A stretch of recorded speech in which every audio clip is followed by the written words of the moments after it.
Comment tordre le cou aux empêchements communicationnels? Ou encore, comment trouver les mots pour s'exprimer efficacement, avec respect, en réussissant à faire passer le message voulu? Comment faire évoluer vos messages malheureux, contre-productifs envers vous-même et envers les autres? Il faut en effet y être attentif. Je vous propose de retourner voir ma vidéo précédente à ce sujet. Bonjour, je suis Frédérique Morgan, thérapeute, sexothérapeute et psychanalyste, à votre écoute si besoin. Alors, abordons la manière d'éviter les écueils communicationnels. Et pour ce faire, d'abord, j'aimerais revenir sur le b.a.-ba, c'est-à-dire revenir à l'origine du lien, c'est-à-dire à l'amour. En effet, ça paraît banal à dire, mais l'origine du lien affectif, c'est l'amour. La première des choses, c'est de s'interroger sur l'amour que vous vivez en relation. Vous pouvez en faire le constat expérience après expérience, en passant de votre vécu infantile aux histoires de votre adolescence et plus récemment celle de votre jeunesse, ou si vous avancez dans l'âge, de vos 5, 10, 15, 20 dernières années. Ça veut dire quel amour vous ressentez dans ce lien face à cette personne, mais aussi regarder comment vous avez été aimé et comment vous avez aimé depuis le début de votre histoire de vie. Ça vous permet d'interroger votre lien à l'amour en surface, sur le fond et sur la forme, puisqu'on va parler de communication.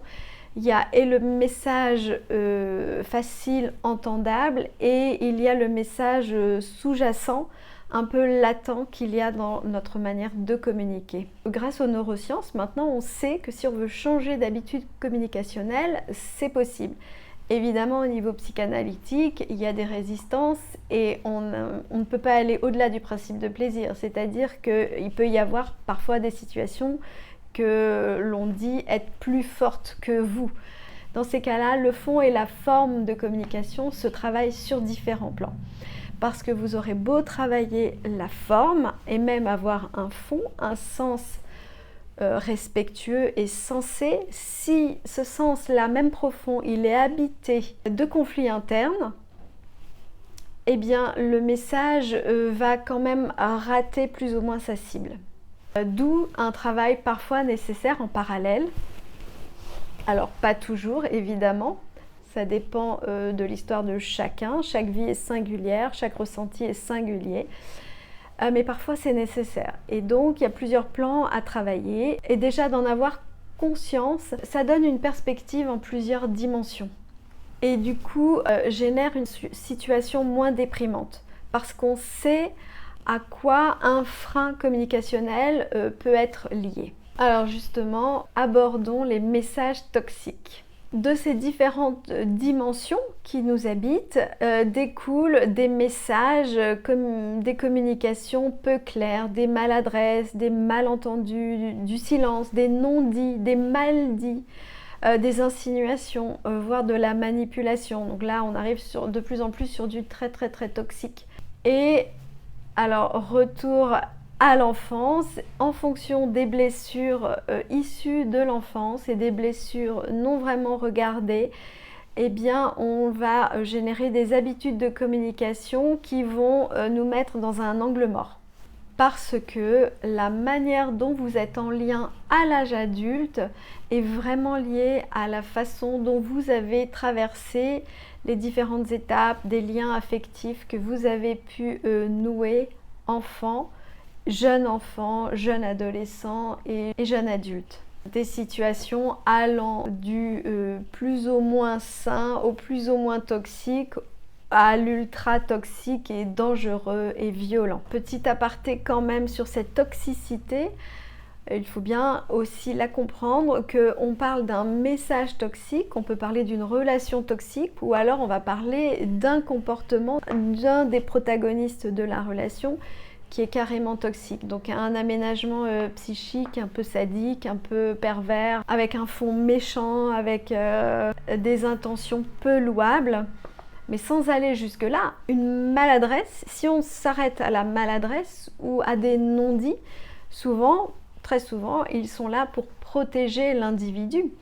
Et donc de lever le voile sur ces blessures potentielles qui empêchent d'être dans une communication suffisamment claire, eh bien, ça permet d'assainir, de rendre la toxicité plus basse et d'assainir les relations, d'assainir le lien. Alors là où le bât blesse chez tous les humains, c'est que non content d'être toxique, en plus ces comportements sont répétitifs. C'est-à-dire que, et ça on peut l'explorer d'une relation à une autre, ce ne sont plus les mêmes personnes, c'est plus la même époque de vie et parfois même les personnes reproduisent quand même les mêmes schémas relationnels.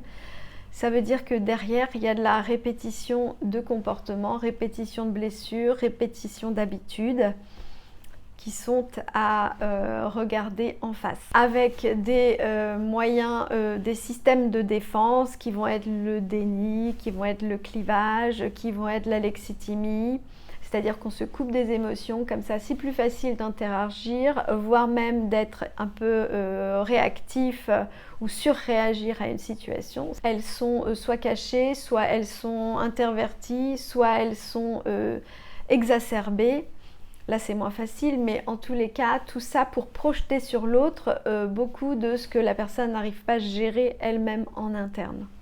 Les profils de personnes, ça peut être des personnes très exubérantes ou très généreuses dans le lien ou au contraire très égoïstes. Donc tout ça aussi, ce sont des schémas, des mécanismes de défense qui font que la relation, elle n'est pas suffisamment saine, qui font que le lien amoureux ne va pas être nourri sainement. En fait, en lien amoureux, il vaut mieux que qu'il n'y ait pas trop d'excès. Même un excès d'amour, finalement, ça peut devenir étouffant, envahissant. C'est toujours bien d'aller vers l'autre et de revenir à soi, de faire circuler cet amour sans que ça soit du trop peu ou du trop pas assez, dans la mesure du possible. Passons à votre enjeu communicationnel. Quel est votre enjeu communicationnel ? Est-ce que vous voulez parler à la première personne ? Est-ce que vous voulez apprendre à mieux formuler, à ne plus vous blâmer ? Ouvrir votre cœur, vous connecter à votre corps, vous sentir capable de dire tout simplement ce qui vous touche. Pour ce faire, repasser en amont de l'enjeu de la communication, c'est de voir quelle part de vous réagit dans cet enjeu de communication. Est-ce que c'est vraiment bien l'adulte qui est en vous ?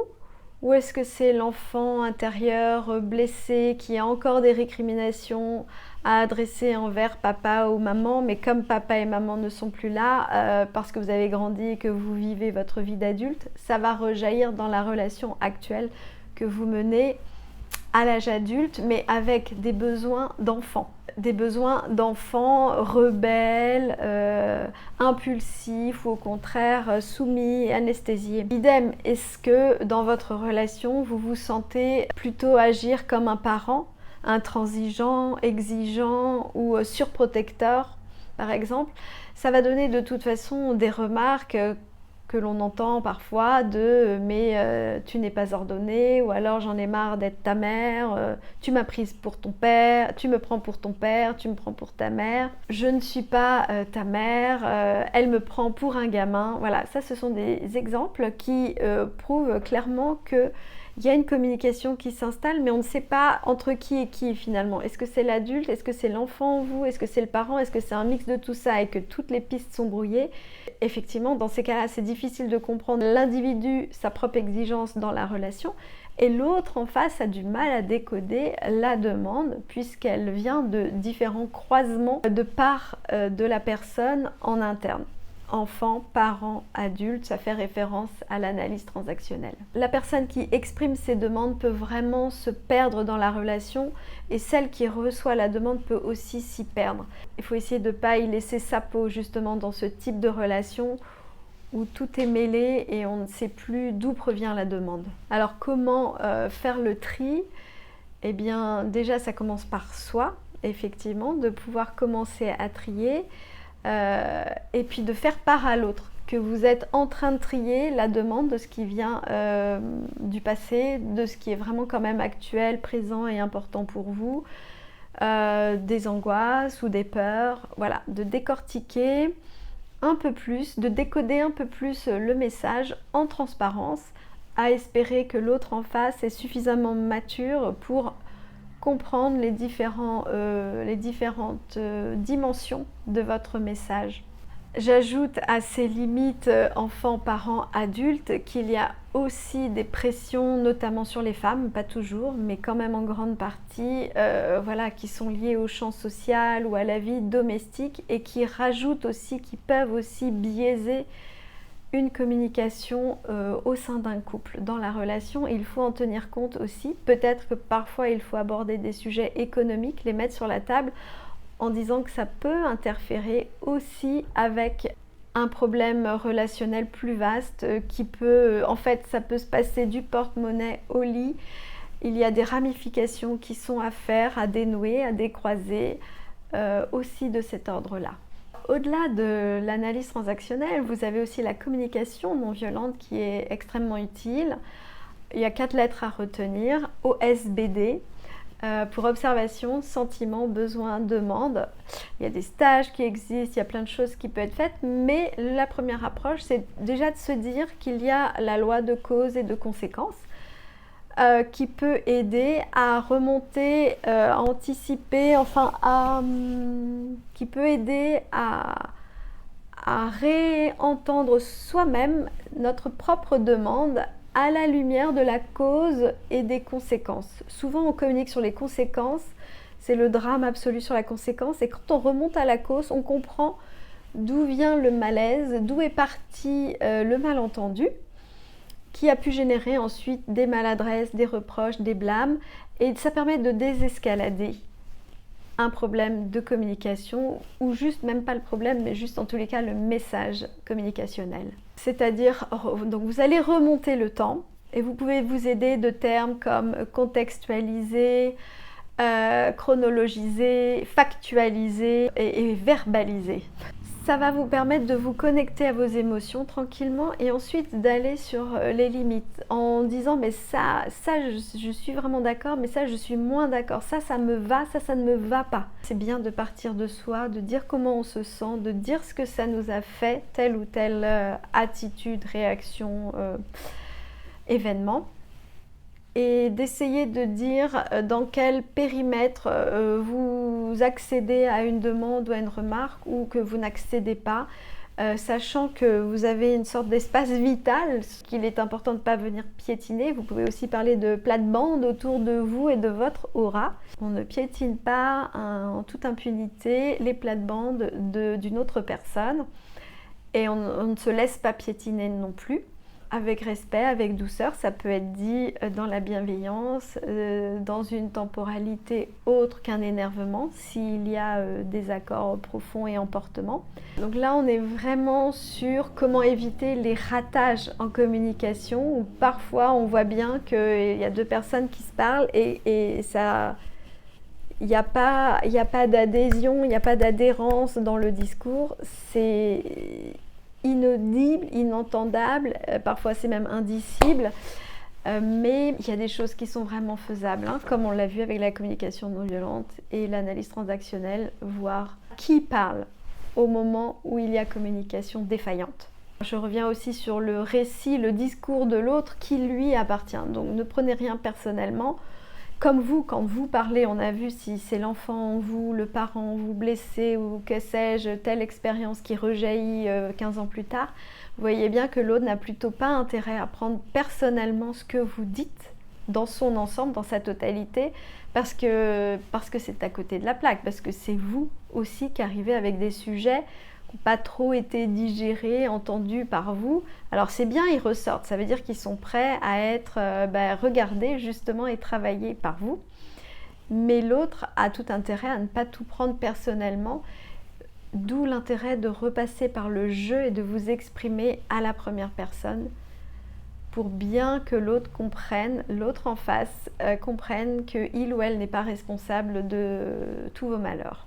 Ce qui demande beaucoup de courage, évidemment, beaucoup de recul, beaucoup de bienveillance envers vous-même, de respect et d'ouverture à l'échange, quoi qu'il arrive, parce que ça permet, quand vous arrivez à une communication apaisée, plus claire, plus douce, ça vous permet vraiment de vous dire. Et là, c'est un vrai soulagement en fait que de se dire en authenticité. Parce que oui, le rapprochement, l'interaction est possible. Elle est possible et elle est nourrissante en plus. Elle est belle, elle est généreuse, elle est un cadeau.